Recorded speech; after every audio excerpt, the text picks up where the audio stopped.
इस ट्यूटोरियल के अंदर हम लोग बेसिकली एडिट के मेन्यू को डिस्कस करेंगे। एडिट के मेन्यू में फर्स्ट कमांड है हमारे पास अंडू। अंडू की कमांड को हम इस तरह से इस्तेमाल करते हैं। मिसाल के तौर पर मैंने अपने पेज के बैकग्राउंड पे एक कलर फिल कर दिया और बाद में जाकर मैं इसकी वेराइटीज़ को जो है वो चेंज करता हूँ, उसके स्टाइल्स को चेंज करता हूँ और मुझे अब इसमें पीछे जाना है तो हम एडिट की मदद से अंडू करते हैं। तो जो लास्ट एक्शन होगा बेसिकली वो रिपीट हो रहा है, देखें इसके अलावा जो है वो बैक नहीं जा रहा है वो। तो हम कंट्रोल अल्टर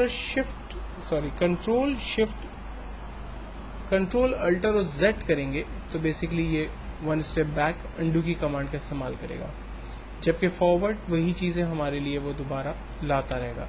तो अगर आप मल्टी अंडू करना चाहते हैं तो कंट्रोल अल्टर जेड की कमांड को इस्तेमाल करके आप मल्टी अंडू कर सकते हैं, जो कि वन स्टेप बैक की कमांड का इस्तेमाल करता है। देन अगर किसी भी पेज में से मिसाल के तौर पर मेरे पास यहाँ पर ये पिक्चर है और मैं इसमें से एक पर्टिकुलर हिस्सा जस्ट सिलेक्ट करना चाहता हूँ, तब उसकी रेंज बनाते हैं, कॉपी करते हैं और इसकी कॉपी हमें जहाँ चाहिए वहाँ हम उसको पेस्ट कर देते हैं। ये देखें उसकी डुप्लीकेट कॉपी हमारे पास सॉर्ट ऑफ आ गई। तो हम पेज की डुप्लीकेट कॉपी बना सकते हैं कॉपी और पेस्ट की मदद से, जबकि कट की मदद से मैं इसको एक जगह से ख़त्म करता हूँ और दूसरी जगह अगर ले जाना चाहूँ तो वहाँ पेस्ट कर दूंगा तो इसकी डुप्लीकेट कॉपी एक जगह से ख़त्म हुई और दूसरी जगह पर हमारे पास आ गई। फिल, हम अगर कलर फिल करना चाहें ऑब्जेक्ट के अंदर, फॉर एग्जांपल मैं चाहता हूँ कि इस ऑब्जेक्ट के बैकग्राउंड पे यहाँ एक कलर फिल कर दूँ, तो हम एडिट के अंदर जाकर फिल की कमांड का इस्तेमाल करते हैं। जो भी कलर हमने यहाँ से चूज़ किया होगा ओके करेंगे, वो कलर ऑब्जेक्ट पे फिल हो जाएगा।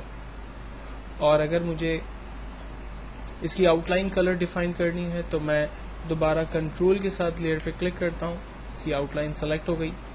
आउटलाइन का कलर मैं ब्लू देना चाहता हूँ तो हम एडिट में जाते हैं, स्ट्रोक में से आउटलाइन की थिकनेस क्या होगी वो हम डिफाइन करते हैं। आउटलाइन का कलर क्या होगा ये मैं पहले ही सेलेक्ट कर चुका हूँ। अगर आप चेंज करना चाहें तो यहाँ से जाके चेंज भी कर सकते हैं, ओके और ओके। फाइनली कंट्रोल डी करके मैंने डी सेलेक्ट किया। आप देखें ऑब्जेक्ट की आउटलाइन जो है वो बेसिकली मैंने रेड कलर से क्रिएट कर दी। अगर हम बाद में भी इसकी आउटलाइन का कलर बदलना चाहते हैं तो कंट्रोल की मदद से आप लेयर को सेलेक्ट करें और देन उसके बाद एडिट के मेन्यू में जाकर स्ट्रोक, यहाँ से आउटलाइन की थिकनेस को मैं बढ़ा देता हूँ और उसके कलर को डार्क ब्लू करके ओके और ओके करता हूँ। कंट्रोल डी, आप देखें ये ऑब्जेक्ट की आउटलाइन का कलर जो है वो मैंने ब्लू कर दिया। देन उसके बाद कमांड है हमारे पास ट्रांसफॉर्म बेसिकली ऑब्जेक्ट को रोटेट करने में आपकी मदद करता है। इस कमांड को हम लोगों ने शॉर्टकट के जरिए सीखा था, कंट्रोल टी। हम कंट्रोल टी प्रेस करते हैं तो ट्रांसफॉर्मेशन का ऑब्जेक्ट सेलेक्ट हो जाता है और हम उसकी मदद से रोटेट कर सकते हैं। फाइनल रोटेट होने के बाद हम एंटर का बटन इस्तेमाल करेंगे तो ट्रांसफॉर्मेशन हमारी फाइनल हो जाएगी। यही कमांड हमारे पास यहाँ पर फ्री ट्रांसफॉर्म में दी हुई है, जबकि ट्रांसफॉर्म के अंदर जो है वो डिफरेंट स्टेप्स पहले से दिए हुए, आप इनमें से जो भी स्टेप यूज करना चाहें उनको आप यूज कर सकते हैं। एक बड़ी इंपॉर्टेंट कमांड है हमारे पास डिफाइन ब्रश। बेसिकली अगर आप कोई भी ऑब्जेक्ट को यूज करते हुए ब्रश बनाना चाहें तो वो आप इस कमांड के जरिए यूज कर सकते हैं। मिसाल के तौर पर मेरे पास एक पिक्चर, मैं फोटोशॉप की ओरिजिनल फाइल में से एक पिक्चर ईगल की ओपन करना चाहता हूं।